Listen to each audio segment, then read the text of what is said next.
అతిరాంజీ మఠానికి చెందిన భూమి ఎంఆర్పల్లి పోలీస్ స్టేషన్ ఆపోజిట్లో ఉన్న భూమి 242/B సర్వే నెంబర్లో ఉన్న భూమి గురించి ఈరోజు ఈ ప్రెస్ కాన్ఫరెన్స్ని ఏర్పాటు చేయడం జరిగింది. స్వామి అతిరాంజీ మఠానికి 242/Bలో 9 ఎకరాల 89 సెంట్లు ఉంది మొత్తం. ఈ భూమి మొత్తం చాలా కాలం నుండి ఆక్రమణకు గురైంది. ఈ 242/Bలో ముఖ్యంగా ఇద్దరు ఆక్రమణదారులు ఉన్నారు. వాళ్ళిద్దరిని మేము మహంత్ తర్వాత గవర్నమెంట్ మఠానికి అడ్మినిస్ట్రేటివ్ ఆఫీసర్ని అపాయింట్ చేసిన తర్వాత వాళ్ళని రిమూవ్ చేయడానికని ఎంక్రోచ్మెంట్ రిమూవల్ కోసం వాళ్ళకి నోటీస్ ఇవ్వడం జరిగింది. అయితే వాళ్ళు ఎటువంటి వివరణ ఇవ్వకుండా హైకోర్టును ఆశ్రయించడం జరిగింది. యాక్చువల్గా చినరంగయ్య పెద్దరంగయ్య అనేవాళ్ళు 2015లో ఎండోమెంట్స్ ట్రిబ్యునల్ ద్వారా సంవత్సరానికి 2000 లీజు చెల్లించే విధంగా ఎండోమెంట్స్ ట్రిబ్యునల్ ద్వారా ఆర్డర్ను పొందడం జరిగింది. లీజుకి ఇచ్చింది అంటే ఎండోమెంట్ ట్రిబ్యునల్ అది వ్యవసాయ నిమిత్తం ఇస్తుంది, అంతేగాని కమర్షియల్గా మీరు వాడుకోండి అని చెప్పేసి ట్రిబ్యునల్ కానీ లేకపోతే ఏ అథారిటీ కానీ లీజుకి ఇవ్వదు.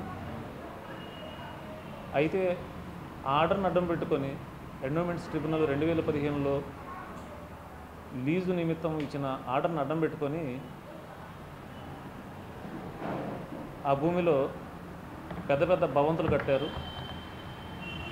రియల్ ఎస్టేట్ చేసి బిల్డింగ్లు అమ్మటము, అక్కడ ప్లాట్లు చేసి ప్లాట్లు అమ్మటము, ఈ విధంగా చాలా పెద్ద ఎత్తున రియల్ ఎస్టేట్ దందా నడిచింది. ఒక పెద్ద మాఫియా దీని వెనక ఉంది. ఈ ఎంక్రోచ్మెంట్స్ అన్నీ రిమూవ్ చేయడానికి మేము ఆర్డర్ ఇస్తే కోర్టులో పెదరంగయ్య చిన్నరంగయ్య ఎండోమెంట్స్ ట్రిబ్యునల్ ఇచ్చిన లీజ్ ఆర్డర్ని పెట్టుకొని మేము ఈ విధంగా మేము లీజులో ఉన్నామని చెప్పేసి తెలియజేశారు. మేము భూమి మీద ఉన్న నిర్మాణాలు, పెద్ద పెద్ద బిల్డింగ్లు, వాటి ఫోటోలను కూడా కోర్టుకు అందజేయడం జరిగింది. కోర్టు ఈ విషయంలో స్టేటస్ కో ఇవ్వడానికి నిరాకరించినప్పటికీ సీనియర్ అడ్వకేట్స్ వాదించడం వలన status quo for both parties అని ఇచ్చారు.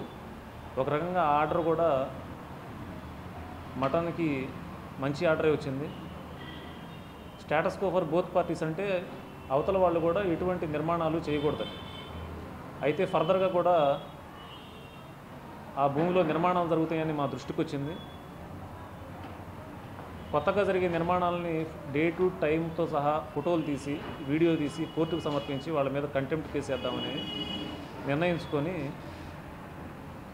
18వ తారీఖు మా స్టాఫ్ని